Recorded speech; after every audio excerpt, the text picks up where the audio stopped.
All right. Well, we're going to get started for the sake of all the wonderful things you want to share. Want to make sure we can get through everything. So, welcome. I'm really excited to have you tonight to our next Every Family Counts webinar. Tonight, we are talking about at-home writing strategies for grades 3 to 5. We already did a session similar to this for grades K to 2. So if you joined us or are familiar with our webinars, welcome back. If you haven't and are interested in seeing that webinar or any other webinars we've hosted before, you'll be able to revisit this session as well as those in our archive, and I'll be able to share all those links throughout the chat while we're kind of co-presenting throughout. Just wanted to share that closed captioning is available for this webinar, and we encourage you to use the chat and the Q&A throughout the session to share any questions, ideas, or reflections. Tonight, we are going to be talking all about how to support your child's writing at home in ways that feels realistic and doable for you. Writing in grades 3 to 5 can sometimes feel challenging for kids and for families. So our goal for tonight is to share simple, easy to use strategies that you can start using right away with materials that you already have at home, easy to use materials. We'll talk about topics such as supporting spelling, helping kids write more often, strengthening paragraphs, and improving organization. Most importantly, what we love to do here at RIF is focus on keeping everything joyful and helping children see themselves as confident readers and in this situation, writers. We know that when kids, and I'm sure you all feel the same way, feel confident and supported, they're more willing to take risks, share ideas, and just keep going when writing can feel frustrating in those upper grades. So, with that, we're going to get started. If you are new and haven't joined our sessions before, just a little bit about us. We are Reading is Fundamental, or RIF. For the last 60 years, we have been the nation's largest children's literacy nonprofit. Our mission is and always has been to inspire the joy of reading and ensure every child has the opportunities and resources to become a lifelong learner. And these webinars we are committed to supporting families and the educators who work alongside of those families with practical strategies that make literacy feel joyful and empowering. So we are so glad that you're here with us tonight, and we are going to jump right into the content. So you've heard me talk a little bit, so you're probably like, who are you? My name is Carly O'Brien. I am the manager of literacy services here at Reading is Fundamental. I am a former classroom teacher and reading specialist. And I taught fifth grade for the majority of my career. So this topic is really feels real at home. I really do miss supporting the upper elementary students, especially with writing. So I'm really excited to talk about this topic with you all. And I'm going to throw it to you, Erin, to just share a little bit about you really quick. Thanks, Carly, and thanks for kicking us off. Welcome, everyone. I am hopefully at the end of a little bit of a cold, so you may hear it in my voice a little bit. My voice, it doesn't always sound like this, but I'm glad to be here this evening. I'm Dr. Erin Bailey, and similar to Carly, I'm a former classroom teacher, including third, fourth, and fifth grade. So I'm excited to share some practical writing strategies with you all today. Awesome. Thanks, Erin. So before we kick in to the actual content, just wanted you all to think about two questions, and you can jot them down next to you. Feel free to share them in the chat, or just think about it right now and throughout the rest of the session. So the questions are, how did you see yourself as a writer when you were in school? And then how do you see yourself as a writer now? So throughout tonight's session, we're also going to talk a little bit about writing identity and what it's like to identify as a writer and how that can positively impact our academic outcomes. So start thinking about those two questions. And again, feel free to share your thoughts if you'd like, but I'm going to kick it off with the content. So go ahead, Erin. Thanks, Carly. So first, we're going to talk a little bit about writing genres. The standards that govern what writing is taught in schools varies slightly from state to state, but in general, there are three genres recognized. So the first one is narrative, which, if you think of a narration, it tells a story. This can be a real story, such as a personal narrative, or it can be an imagined story, such as a fairy tale remix. These follow a clear beginning, middle, and end, and often include characters, even if the characters yourself, a setting, and events. Events usually including a problem and a solution. Next, we have what's sometimes called expository or informational writing. This can include procedural writing. It explains or teaches about a topic, so you can think about if you're doing an animal report or a historical biography report about a historical figure. You're sharing facts, steps if it's procedural, and ideas. And then the third, this is called something different depending on what grade and what state you're in, but it's overall the same thing. So it can be called opinion writing, persuasive writing, or even, ooh, sometimes argumentative writing. Here you are sharing the writer's ideas, things that the writer believes in and is trying to convince the reader using reasons and examples. Very common ones are why your child should be able to stay up later or have a certain pet that they want or have the birthday party that they've been asking for or sell pizza every day in the cafeteria. These are some fun prompts that you may think of for argumentative writing in grades 3 through 5. Cool. Thanks, Erin. So, at this age, while they are exploring different types of writing and genres, it's really helpful for us to, as educators and family members, to know what's typical for students at this grade in these grades 3 to 5, because what you're seeing at home is most likely exactly what teachers are expecting to see. So, the first one being that grammar, spelling, and punctuation during these grades are improving, and they're still growing. So kids at these age are learning these rules. They're trying them out, sometimes applying them consistently or inconsistently. For example, you might see capital letters at the start of some sentences, but not others, or incorrect punctuation that might show up correctly one day, but then completely disappear the next. That's a totally normal part of this process, and it just shows you that they are trying out the strategies that they have been taught or have been seeing in stories. At this age, you might also notice that sentences are growing and getting longer. This is really exciting. Because of this, you might see some run on sentences or missing punctuation. A run on sentence is like a really long sentence that has no periods and it's really hard to follow. That is very developmentally appropriate at this age. Honestly, it's actually really exciting because it means that your child has a lot of ideas that they want to share and they're getting them all down on paper. So we can look at that as a positive and celebrate that growth and then worry about teaching all the editing and corrections later. Also, during this time, paragraphs are getting longer and beginning to carry one main idea, even if that idea isn't always clear to the reader. So, for instance, we can talk about the example that Erin shared earlier about pets or animals. Your child might be wanting to write a paragraph about their favorite pet or animal, but they might accidentally include details that either are irrelevant or don't necessarily make sense to their argument or what they're trying to tell you about. And this is just showing us that they're learning to group their thinking some type of way, and it will grow as time goes on. And then finally, organization is beginning to emerge. You might see an early attempt at a structure such as an introduction, a body paragraph with examples, and a conclusion that simply restates what they said in the beginning. At this point, because organization is emerging, if you're reading a sample that your child had wrote, it might feel repetitive or unfinished, and that's okay and normal. Writing at this stage is really all about experimenting with what we are learning, and it's not really supposed to be perfect at this point.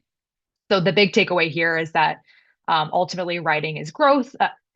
Writing as you grow is not always linear, excuse me. And at this age, you might see messy writing, crossed out words, incorrect or uneven spacing, or just kind of a misorganization of ideas. And this is all normal and exciting to show us that students are learning how to express their ideas in new and different ways.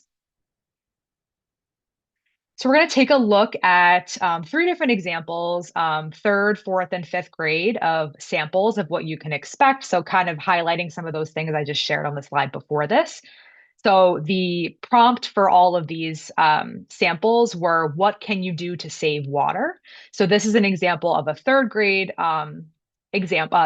response. So as you can see, there's a clear introduction. It's restating what they are expected to know about water and why it's important. You can see long sentences here. Right next to the word live, in between four, there's a comma there instead of a period. We talked about that's perfectly normal. They're practicing with different punctuations that they're learning, and you can see it demonstrated here. And then another small thing here is at the end, they said there are lots instead of there are a lot, which is a little bit of like informal grammar, but it's still such a really, really strong writing piece for what you'd expect in third grade. And then similarly, for fourth grade, same prompt. What can you do to save water? So what you can see here is they have clear examples and details. They're giving they have a clear like idea, but they're sharing in the beginning. And as you can see, just from the length here, they have more details than they might have had the previous year. There's still some grammatical errors like apostrophes here for plural words. But you can really see their ideas are starting to formulate, the sentences are getting longer, and the paragraphs are carrying that same idea across multiple sentences. And then finally, for fifth grade, I had to include two screenshots because it was so long to include in one. So as you can see, there's the potential for multiple paragraphs here. You'll start to see the papers get longer because of that. They have more ideas, they're adding more key details, but they still might have those errors that we talked about earlier, such as grammatical ones or missing punctuation. And we're going to jump into talking about spelling, which I know, Erin, you're very passionate about spelling. So, Yes. Um, so we'll go into some tips in just a moment, but first we want to go over the developmental phases of spelling. So we have pre-communicative, early writing stage. This is for younger children who are using letters or symbols, but maybe isn't matching letters to sounds yet. You can think about probably when your child was really young and they might scribble something on a piece of paper and say, this says cookies, or maybe they know how to write the letter M, so they write the letter M down and say this says cookies. They're not quite yet connecting letters to sounds. And then we move into our semi-phonetic or beginning sound stage, beginning to connect sounds to cookies. So maybe sounds to letters. I was about to use the cookies example again. So if they know now that cookies starts with a k sound, they might put a C or they might put a K depending on what letter they've learned so far. You can see this other example, the letter U to represent the word you. They're starting to make some connections, but not proper spelling yet. And then phonetic or the sounded out stage. This is where writers use words the way that they sound, depending on where they are in their phonics learning, their letter sound learning. So maybe KOM for come. You might see a student write from FRUM, sounding it out that way. And then we move into our transitional stage and conventional stage. So this is really where third, fourth, fifth graders are starting to use common spelling patterns. Words look almost correct, and I'm going to show you some examples there too. And then, of course, our conventional stage where the writer understands spelling rules and can recognize most incorrect spellings.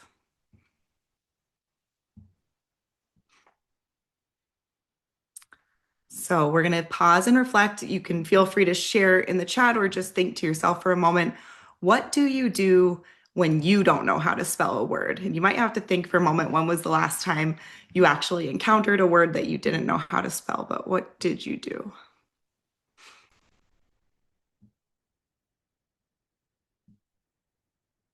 Okay, so here's some practical tips to support spelling at home.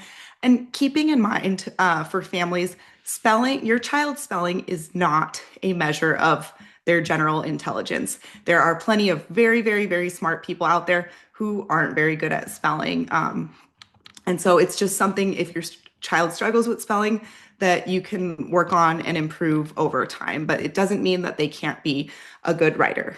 So the first thing is because they're in that more transitional and conventional phase, you can sometimes you might think of a big word like forgetful, Saturday, administration, and you automatically get stuck. You're like, that is way too long of a word. Well, if we chunk it up into syllables like forgetful, chances are your child knows how to spell for, knows how to spell get, and knows the suffix full. So therefore, they can put that word together. So sometimes just stopping and chunking up a word into syllables and writing the spelling for each syllable can help them out there. Um, Next is my favorite one, create your own mnemonics. And so, Carly, on the next slide, there's a little video that I'm going to share to illustrate this. Mnemonics are just a tool that you can use in your brain to help you remember something. So here we go. This is from the movie Bruce Almighty.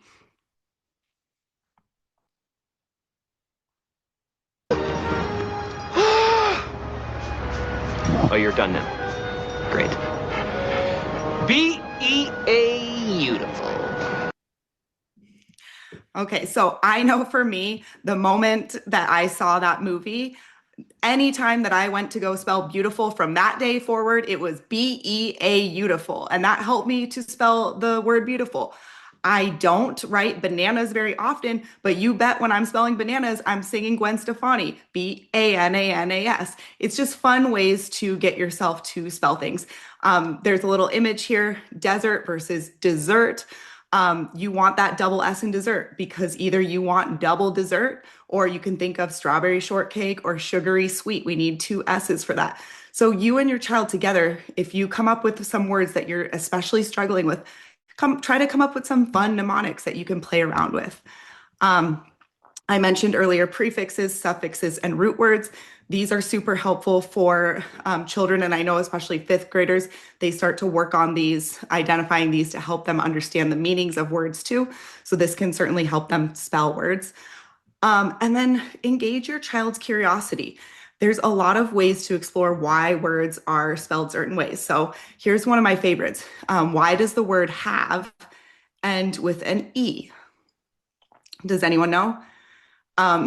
If you go down the Google path, you can find a lot of different answers for this. Most commonly noted is that no words in the English language end with a V. Now, I'm sure you're going to go find one and stump me there, but and then somewhere along the line, when Old English was transitioning into Middle English, and there was E's were always added to the ends of V's. I've also read E's were ended at the end of V's. I also read somewhere that when the typewriter was invented and people started typing instead of printing, V was too sharp of a letter. So there was always an E next to it to help people recognize it. So you can use your curiosity because otherwise, if we just go by a simple rule like E always makes the vowel a long vowel sound, well, that word's have then and not have. So engage with your curiosity. Here's one of my favorite websites for doing that. It's called Edym Online. It's where you can explore a word's etymology. So if you're ever stumped on a word or just kind of curious, why is that word spelled that way? Check out this etymology dictionary and you can, explore how different spellings emerged. Another trick is if your child is a strong reader, but not as strong of a speller, have them write it out all the different ways that they think it could be spelled. This might be a trick that some of you do. I remember I was working with a student once and he really struggled with the sound. There's three ways to write that sound, ER, IR, UR. So I told him, if you have a word that you're trying to spell and it has that in it, write it down. Bird, bird, bird. Which one looks correct to you? He was a strong reader, so he could know. BIRD is bird. I explained this trick to his mom and she said, I do that myself. And it's like, great. Some of the tips that we use with ourselves we can use with our children as well if they work for us. As kids grow, help them learn how to correct words as they're spelling them that they're using often. This is kind of what I was getting at with the mnemonics. If you have a word that you are constantly misspelling over and over and over again, for me, that word is restaurant. come up with a fun trick to help you remember that word. I know even my dad had a list of words that he was like, these are my most commonly misspelled words. And I keep a list of them so that I can remember how to spell them. It's okay. We do it as adults. Children can do it too. And of course, dictionaries and spell check. Aaron, if you have a trick to remember how to spell restaurant, you need to teach it to me at some point because that I completely agree. That word gets me literally every time. So awesome. Well, thanks, Aaron, for walking us through that. So now that we have all of those tips, what are some things we can do to practice spelling, to practice writing, and just increasing the volume with simple materials that you have at home? So the first one is to create a simple, inviting writing space at home. It doesn't have to be anything fancy. It could be a small little basket with colorful pens. I know for me, I loved those smelly markers that had the different fruity smells. So if when I had one of those, I was way more motivated to engage with writing. So something like that or a special notebook can really make writing feel exciting.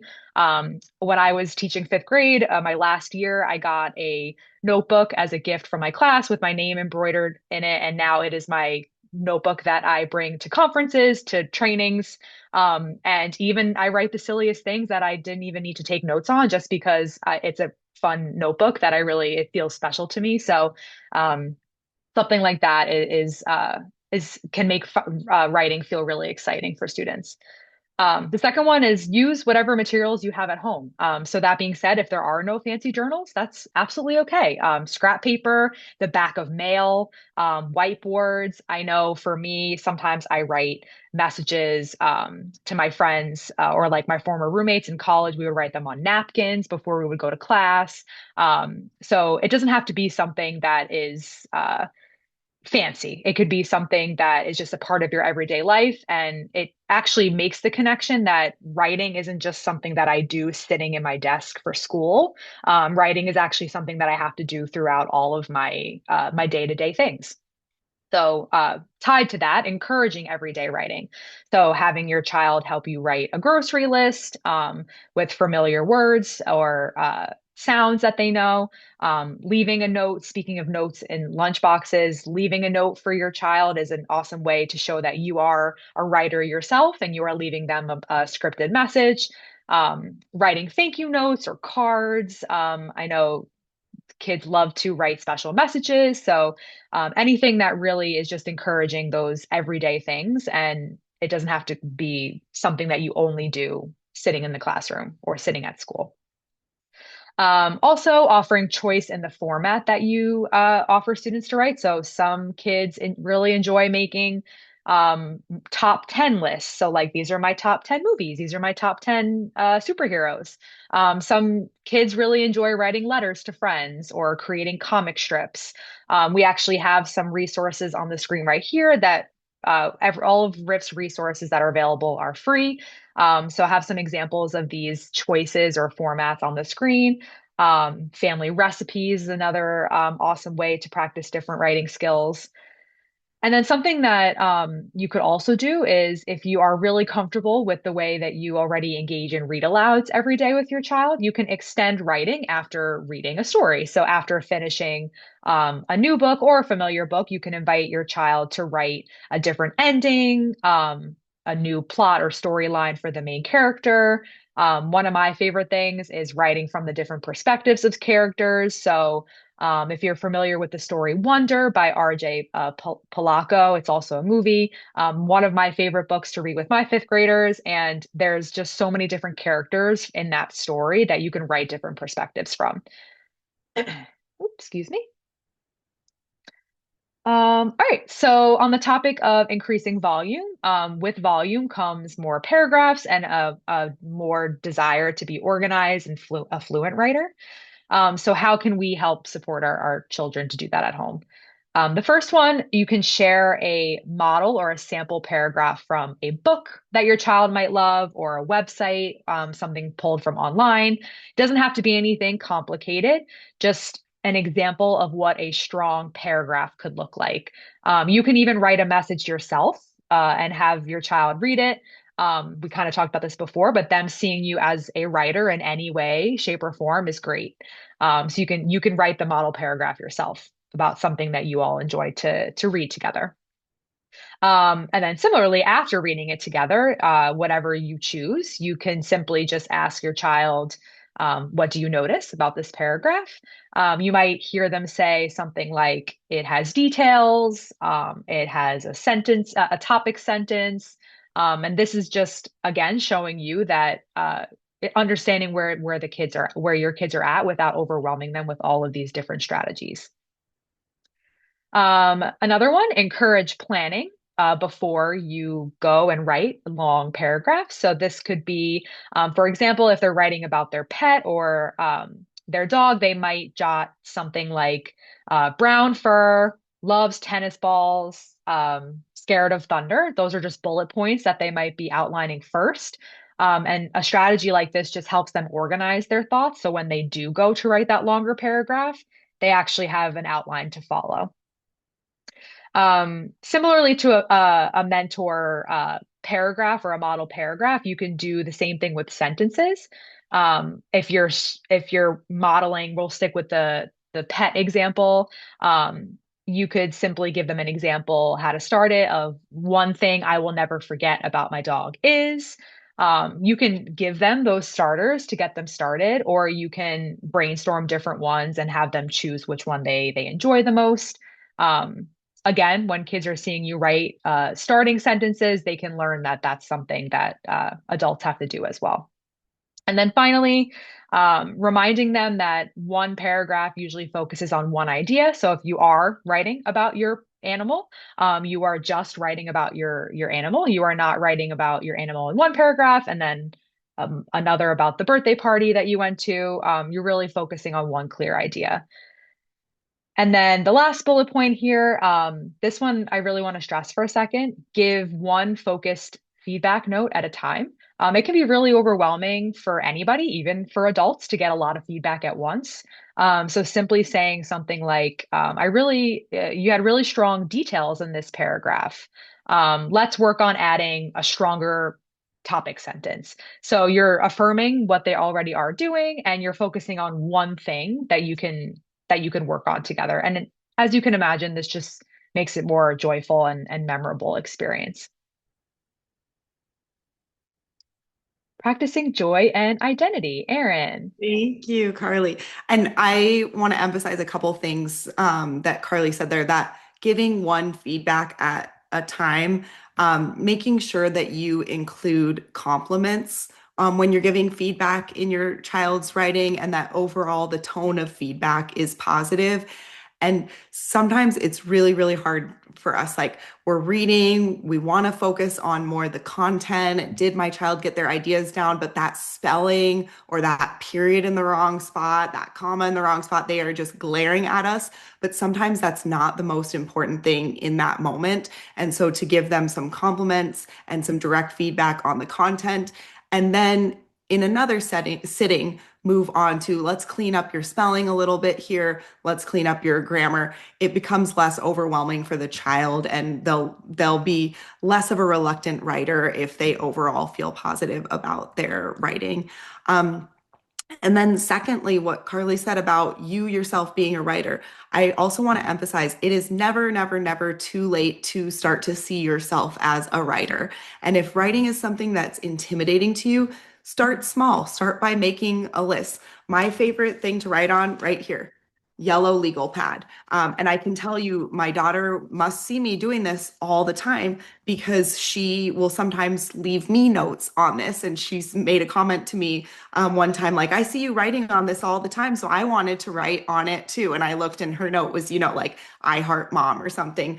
Very simple like that. But clearly the connection was there, that I valued this yellow legal pad, enjoyed writing on it, and she wanted to add some of her own writing to it. So, how children see themselves as writers is what they care about writing. So especially if you are writing at home for fun, just as Carly mentioned about having some papers, some choice options, Keep it fun. You don't have to use prompts that are in school if you're trying to create more of a leisure writing environment. Create a topic that matters to them. Writing letters, writing poems, writing stories. These are great ways to practice and strengthen writing that aren't necessarily what those, three genres that they might be covering in school. And then when children see themselves as writers, they're more likely to take risks and push through challenges. So I included this. This is a real photo that my mom brought for me. As you can see, I was a child in the 90s based on this font and images here. But it's very clear my mom brought me this book that I had written in about, second or third grade. Why Do Hyenas Laugh? Clearly in school, we were covering the folklore, fable kind of genre. And I wrote this at home. And she said to me, it was this moment when I knew that someday you would write a dissertation. And I thought, what? That's crazy. There's no way that this one book told you that. But the point is that my family was always supportive to me as a writer. My parents always gave me feedback on my writing, positive, and here's areas to strengthen feedback. I also had an aunt who has literally read everything that I've ever written. And these kind of things kept me going as a writer, and it maintained my identity as a writer. And it, helps when it's something that your child is choosing to do. So just a few points on keeping it positive and protecting joy and writing identity for your children. Thanks, Erin. It's one of my favorite stories. I don't have a really amazing story about when my mom thought I would write a dissertation, but that's one of my favorite stories. So love seeing the picture. Well, we're closing in on our time for this evening. So, just as we wrap up, just want to leave you all with a few big ideas based off of the things we talked about today. The first one being that writing growth comes from practice and not perfection. Just like anything we do, anything new that we're learning, we have to keep doing it to get better, even if it's messy and challenging at first. The next one around spelling. Spelling improves through sounding out words, noticing patterns, being curious about word origins, and using helpful tools such as dictionaries and the website that Erin shared as well. The third one, writing often, especially when children have the choice in what Erin was talking about and get to write about things that they want to write about. It builds the strength when they have the opportunities to do that. So whether it's making a book about why hyenas laugh, or making a comic strip, writing a review about your favorite movie, making a fake social media post, any type of frequent writing practice builds fluency. We talked a little bit about how talking and planning can support stronger organization. When I don't know about you, but this also works for me. When I say my ideas out loud first, I'm more likely to remember what I want to talk about later on. Same thing with doing bullet points, same idea there. And then one of the last ones, joy and encouragement grow confident writers. So as you can hear through all of Erin's wonderful stories and all of the things that we talked about tonight, it's really important that we're celebrating the effort that our children and our students are showing, such as positive feedback, affirmations, and this can really build their motivation far beyond if you were correcting every single mistake that they were making. And then finally, start small. You don't have to do all of this at once.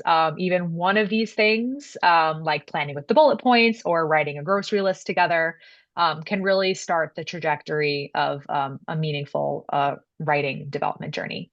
You're probably already doing more than you think you are, so it matters, and just continue to do it. So, before we jump into Q&A, I just wanted to, while we still have you and your attention, just wanted to show you all some upcoming webinars, opportunities that we have. So if you enjoyed hearing Erin talk about creating a strong writing identity, we actually have a webinar later on this month all about engaging students in their writing through relevance. It is a webinar that's focused in our Every Educator Counts series. So it's more geared towards educators, but please come if you are a family member as well. There's definitely just some helpful tools or resources that our guest facilitator will share. She's beyond an expert in this field. So we're really excited to have her. And then next month, we have two other webinars coming up, another educator one, and then an Every Book Counts. That's more for educators and families as well. And then finally, Riff launched a podcast earlier this year. If you haven't listened, would definitely encourage you to do that. A lot of these topics that we cover during our webinar series will also be covered in deeper discussion on our podcast. So if you find anything that interests you in the webinars, go check out the extensions in the podcast as well. Um, but that was all we had for you. So thank you all so much. We really appreciate it. Depending on where you're calling in from, this could be very late for you all or right around dinner time. So we really appreciate you taking your time and spending some time with us. So thank you all, and we will be sure to send out the recording. Feel free to share the recording with any colleagues or family members, and we hope to see you at the next webinars. And Thank thank you you. all so much. Have a good night.